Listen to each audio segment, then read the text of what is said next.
Olá, amigos, sejam todos bem-vindos a esse encontro com o Grupo Aulas da Vida, que neste mês tem como tema o Cristo Consolador. E hoje eu estou aqui para encerrar falando sobre Jesus. Jesus, fonte divina de amor, de justiça e caridade. Essa é uma transmissão da Rádio e TV SEAC de Bauru, também das nossas redes sociais Facebook e YouTube, e acontecem todas as sextas-feiras, às 13h30. Antes de iniciar o nosso bate-papo de hoje, eu gostaria de convidar vocês para fazer uma prece a Deus nosso Pai. Deus Pai de infinita misericórdia, Jesus, irmão amoroso de todas as horas, estamos aqui para falar do vosso Evangelho e contamos com a sua presença entre nós e que possas abençoar, Senhor, a cada um desses ouvintes. Rogo suas bênçãos também para mim que falo e que eu fale de uma maneira que seja compreendida por todos os nossos amigos. Obrigada, Jesus. Obrigada, meu Deus. E assim seja. Eu sou Amália, então hoje nós vamos falar de Jesus. Jesus, é sempre bom falar de Jesus, é sempre confortante falar dele. E para os estudos de hoje, a maior parte nós vamos buscar em João e também Mateus, o evangelista. João, o mais novo discípulo de Jesus, que também tinha sido discípulo de João Batista, era um jovem muito amoroso e Jesus o considerava como um filho. Tanto que, quando Jesus, preso à cruz, nos seus últimos instantes de vida, ele chama João e entrega Maria, sua mãe, aos seus cuidados. E João desempenhou essa tarefa muito bem. Mas vamos voltar um pouquinho antes de Jesus, para que a gente possa iniciar o assunto de hoje. Muito antes da vinda de Jesus, o planeta Terra, assim, os povos que habitavam o nosso planeta, eles não conheciam muito um Deus único. Eles adoravam vários deuses, com oferendas materiais, sacrifícios, às vezes até sacrifícios de animais e às vezes até sacrifícios humanos. E Moisés, o grande legislador, foi aquele escolhido por Deus para vir passar, trazendo uma nova revelação àquele povo pagão. Antes de Moisés, também muitos profetas, missionários, também enviados por Deus, já tinham vindo para tentar unificar aquele povo na crença de um Deus único. E essas leis que Moisés trouxe são os 10 mandamentos que nós conhecemos. Para vocês terem uma ideia da importância desses mandamentos, eles são referência, são base de todo o direito no mundo, sustentando todos os códigos da justiça terrena. Olha a importância dessas leis. Contudo, essa lei ainda não estava completa. Ela ainda não era integral e definitiva, pois faltava aquele que viria dar um verdadeiro sentido e luz a essas leis mosaicas, que são os 10 mandamentos, e também ensinar como cumpri-las direitinho. Mas, para que isso acontecesse, essas almas já iniciadas pelas leis mosaicas tinham que ser ainda melhor preparadas. Então vieram muitos profetas, missionários, também enviados de Deus, que coube a esses profetas anunciar a vinda do grande Messias, que restabeleceria todas as coisas. Muitos séculos ainda passariam para que essas profecias se cumprissem, mas a espera acaba um dia para muitos daqueles que esperavam ansiosamente a vinda do grande Messias. Então chega a notícia do nascimento de um belo menino em Nazaré, que seria chamado de Jesus. E os profetas o reconheceram como o grande Messias. Jesus, Espírito puro, perfeito, escolhido também diretamente por Deus, para quê? Viria a este mundo trazer uma nova mensagem divina, que eram as leis de amor e misericórdia. Bem, essas leis vieram naturalmente da maneira mais correta possível, porque elas vieram da boca de Jesus. Espírito, né, que nós sabemos, perfeito. Por quê? Mas ela trouxe também muita discórdia entre aquele povo, entre os profetas, entre os doutores da lei, entre os fariseus. Por quê? Naquele tempo era olho por olho e dente por dente. E Jesus veio a trazer a mensagem divina, que as leis eram de misericórdia. No primeiro capítulo do Evangelho de João, logo os primeiros versículos, falam de Deus e dos espíritos puros. E João diz assim, eu não vou citar os versículos por ordem, mas eu vou citar conforme os estudos de hoje, para os estudos de hoje. João nos relata o seguinte: no princípio era o Verbo, e o Verbo estava com Deus, e o Verbo era Deus. Ele estava no princípio com Deus. Todas as coisas foram feitas por ele, e sem ele nada do que foi feito se fez. E o Verbo se fez carne e habitou entre nós. A vida estava nele e era a luz dos homens. Estava no mundo e o mundo foi feito por ele, mas o mundo não o reconheceu. Veio para o que era seu e os seus não o receberam. Então vamos meditar esses versículos de João. No princípio era o Verbo, era Deus. E Deus é pensamento. Era também o pensamento, esse Verbo. E Jesus, Espírito puro e perfeito, como outros espíritos puros e perfeitos, somente eles conseguem acessar o pensamento de Deus.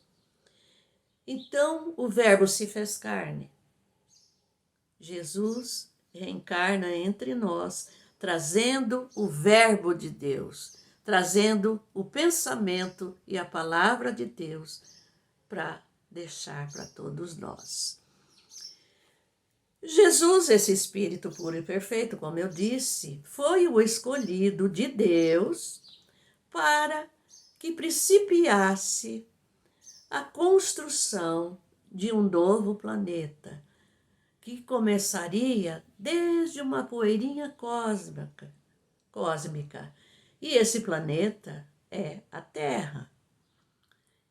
Jesus teria então por missão governar esse planeta e ser o guia e modelo para todos os espíritos para os espíritos que Deus criaria para habitar este mundo. E podemos dizer que é toda a humanidade terrestre. Jesus, então, foi escolhido por Deus para criar um mundo, para ser o guia e modelo desse mundo, ser o governador e transmitir o pensamento de Deus para todos nós. Isso nós podemos entender pela verdade das palavras de João. Contudo, nem todos aceitariam essas verdades, e muitos ainda não aceitam, não é verdade? E João, então, no capítulo 8, só para dar uma referência sobre esse Espírito puro que é Jesus, João, no capítulo 8, conta de uma discussão entre os judeus e Jesus a respeito de Abraão. Eles discutiram muito, falaram muito, Jesus sempre respondia, cada resposta que Jesus dava deixavam eles mais irritados ainda, né? Eu vou tirar um trecho desse colóquio entre Jesus e os judeus. Eles perguntam assim a Jesus, por que eles discutiam muito sobre Abraão?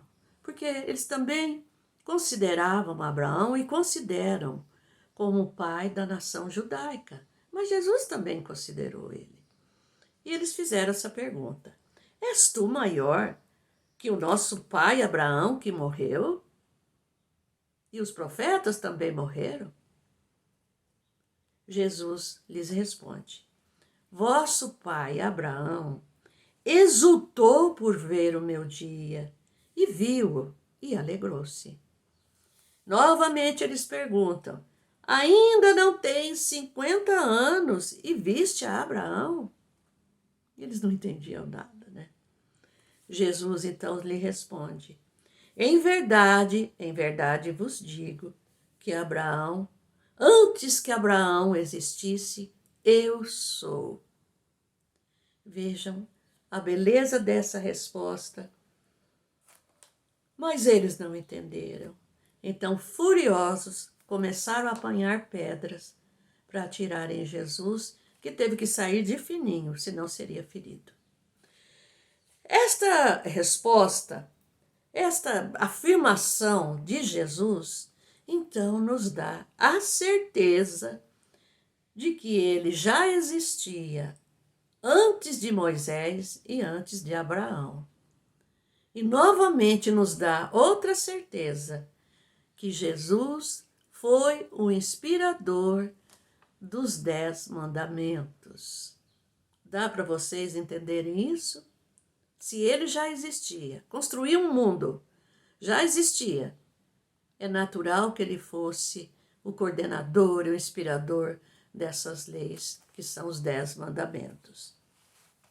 As leis mosaicas já traziam o germe da moral cristã, que deve renovar o mundo, unir os homens num sentimento de amor ao próximo, num sentimento de solidariedade comum entre todos. Nós sabemos disso. E Jesus, trazendo mais luz a essas leis, ele então diz que estas leis, os 10 mandamentos, poderiam ser resumidas em apenas 2. Bem, primeira, amarás o Senhor teu Deus de todo o teu coração, de toda a tua alma e de todo o teu entendimento. Segundo, amarás ao teu próximo como a si mesmo. E todos mandamentos estão contidos desses 2 mandamentos. Toda a lei e os profetas estão contidos nesses 2 mandamentos. Eles, naturalmente, não aceitaram essa nova visão do Messias sobre os mandamentos e começaram a acusar e perseguir Jesus, de que ele queria mudar, de que ele queria transgredir essas leis e não cumpri-las, né? Que ele não estava respeitando as leis mosaicas.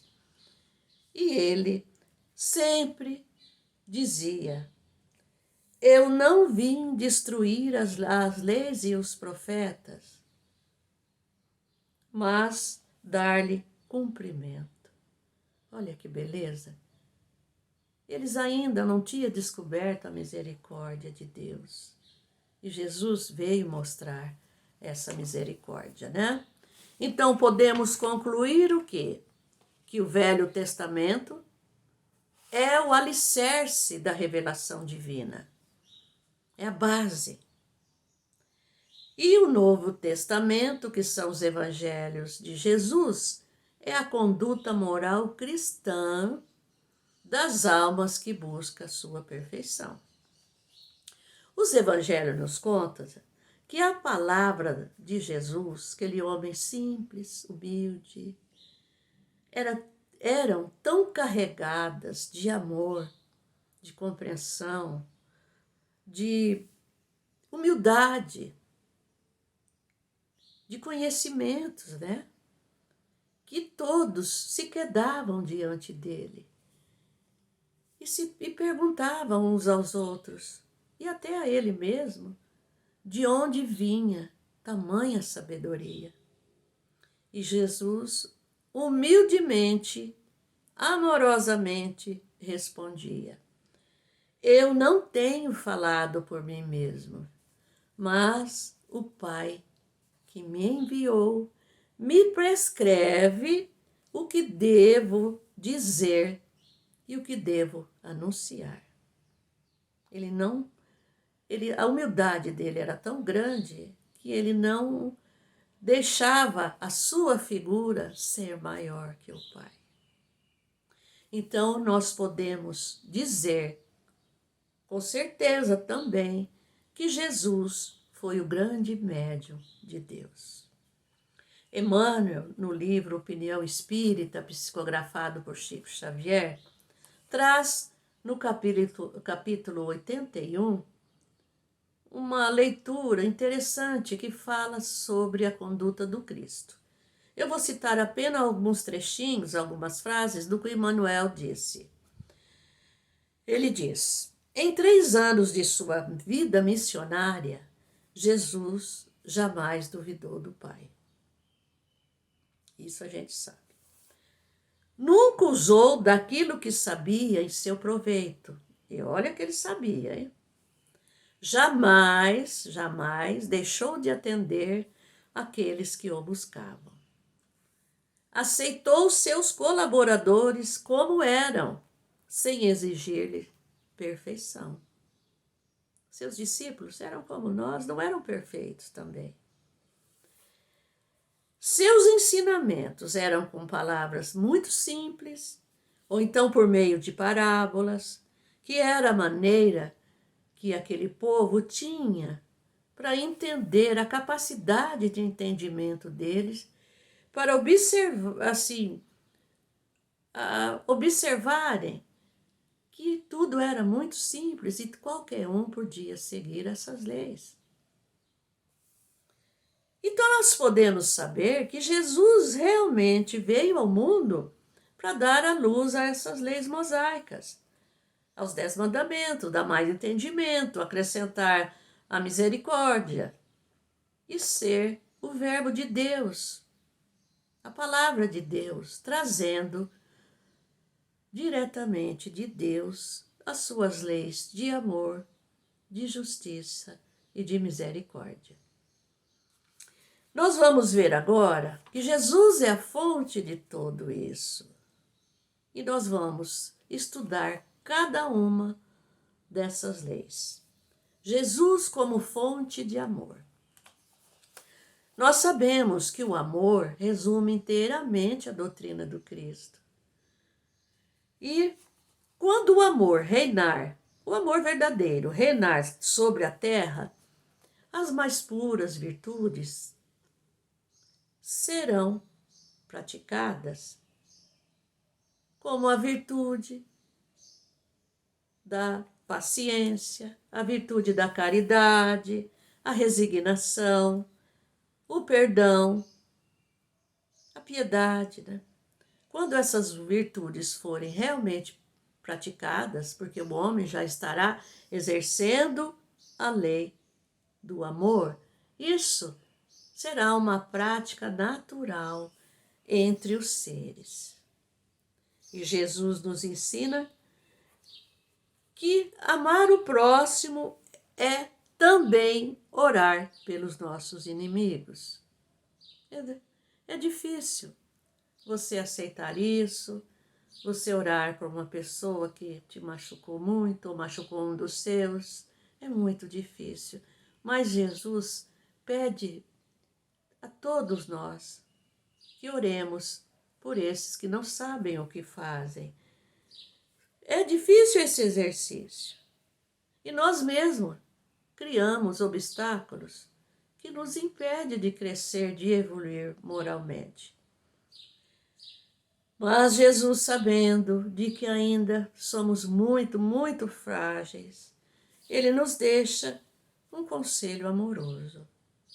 Um novo mandamento eu vos dou, que vos ameis uns aos outros como eu vos amei. Então, aquele que segue os ensinamentos do Cristo vão encontrar em todos os evangelhos esse amor de Jesus por nós. E ele pede que nós imitemos a ele. Vejamos agora Jesus como fonte de justiça. Allan Kardec, no Livro dos Espíritos, na questão 875, ele pergunta aos espíritos superiores como definir a justiça. O que é a justiça? Olha o que eles respondem. A justiça consiste no respeito aos direitos de cada um.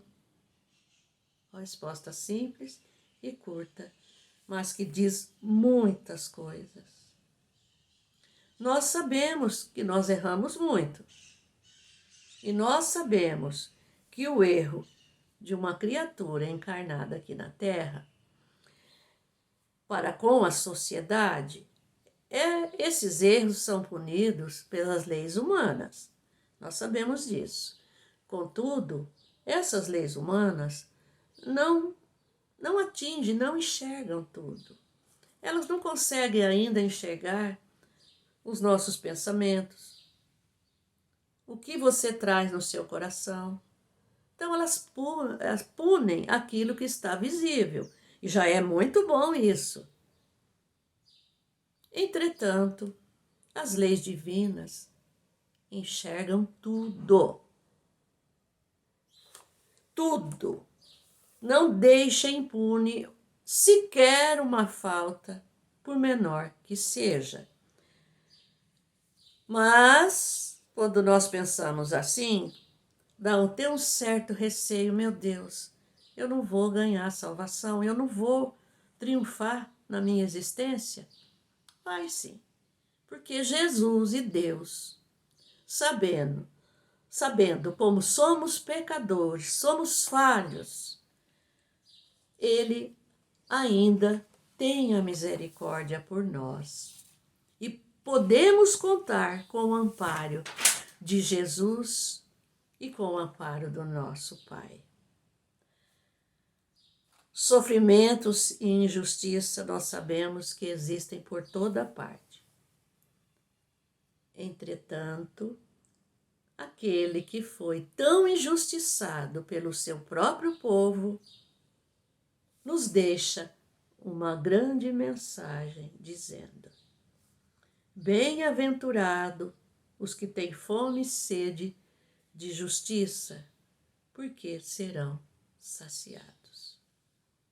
Então aí está bem claro que Deus, que Jesus, não deixa ninguém desamparados. Mas nem aquele que erra, viu? Nem aquele que erra. Mas ele também nos faz um pedido, que é o perdão para os nossos inimigos. Jesus sabe que esse pedido é muito importante para o nosso crescimento. Se Deus perdoa todas as nossas falhas, quem somos nós para não perdoar o outro? Olha o que ele diz: reconciliai-vos o mais depressa com o vosso adversário, enquanto estais a caminho com ele.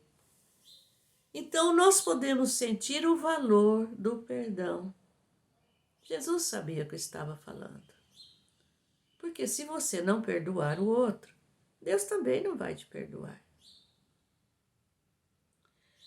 E este versículo nos lembra as causas, as leis de causa e efeito que Jesus sabiamente dizia. Tudo quanto, pois, quereis que os homens vos façam, assim fazei-o vós também a eles.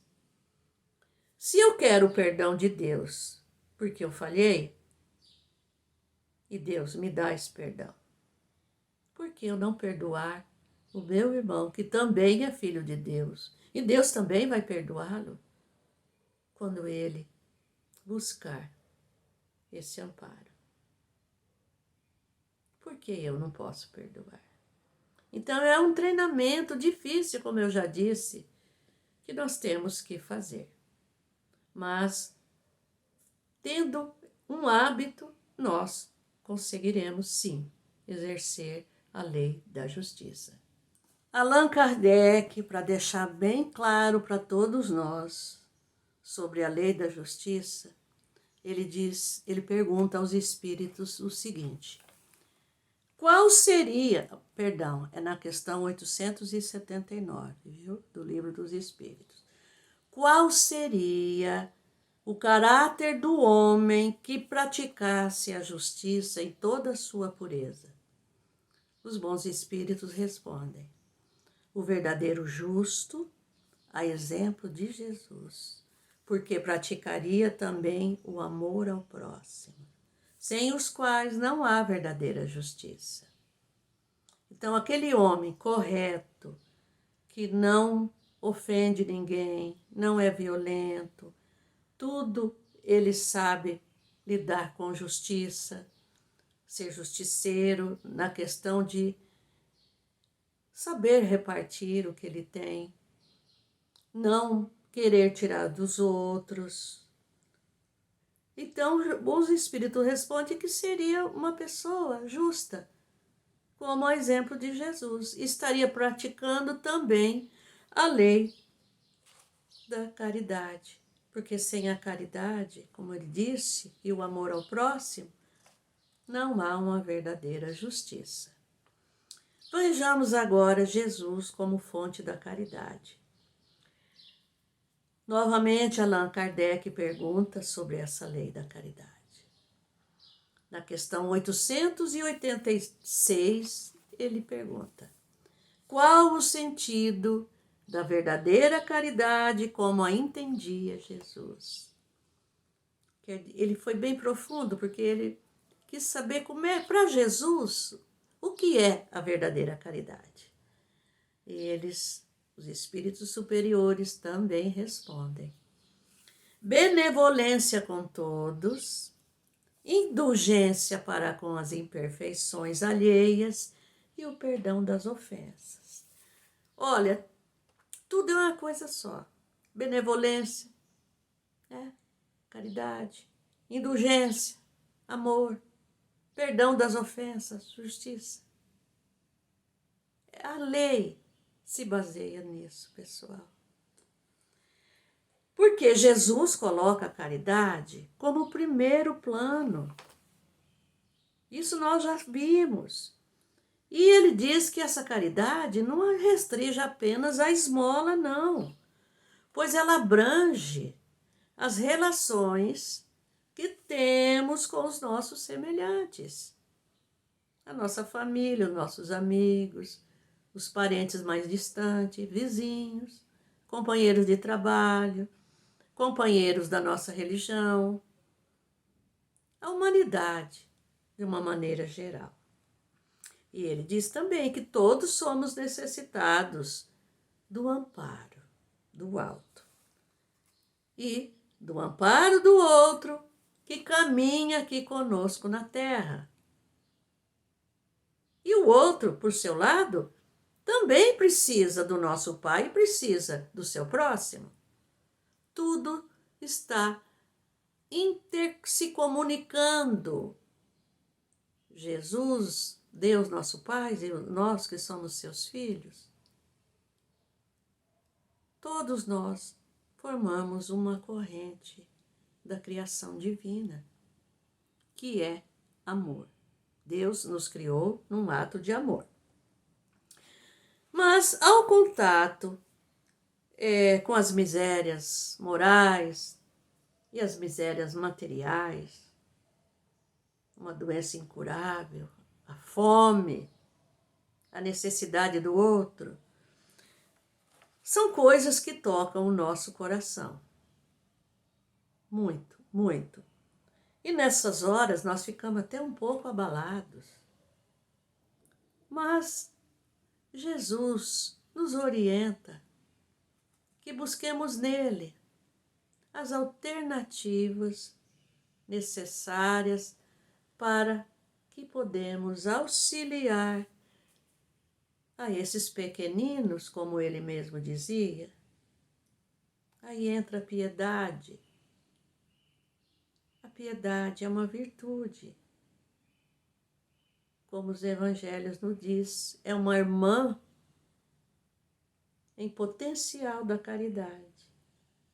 E quando Jesus vê um coração piedoso, ele certamente vai proporcionar a essa criatura elementos que possam socorrer os irmãos necessitados. Tenho certeza disso, viu, gente? João, novamente, nós vamos encerrar com João, o apóstolo querido de Jesus, o filho de Jesus, né? Assim, Jesus tinha um amor paternal por João. João, quando escreve a primeira carta aos cristãos da Ásia, ele envia um conselho que nós vamos pegar para nós no dia de hoje. Ele diz o seguinte: aquele que possuir recursos deste mundo, vendo seu irmão padecer necessidade e fechar o seu coração, como pode permanecer nele o amor de Deus? Amar a Deus sobre todas as coisas e ao próximo como a si mesmo. Lembram? Quem ama a Deus, ama o próximo. Quem ama o próximo, ama a si mesmo. Então, como é que faz? Eu amo a Deus, mas não se importa com o sofrimento alheio. Não é amor, isso é egoísmo. E nos evangelhos, segundo o Espiritismo, nos ensina que não podemos realmente amar a Deus sem praticar a caridade.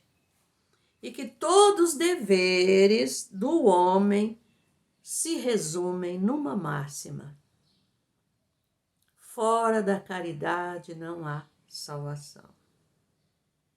Então podemos sentir que o amor, a justiça, a caridade, que emanam dessa fonte inesgotável que é Jesus, estão aí para que a gente possa buscá-lo em todas as horas da nossa vida. Nas horas de tristeza, mas também nas horas de alegria, naturalmente. Meus amigos e minhas amigas, eu espero que com esses estudos de hoje tenhamos uma melhor compreensão das leis divinas, que são leis de misericórdia. E Jesus é essa fonte de misericórdia. Tenham todos um bom final de semana e fiquem todos na paz de Jesus.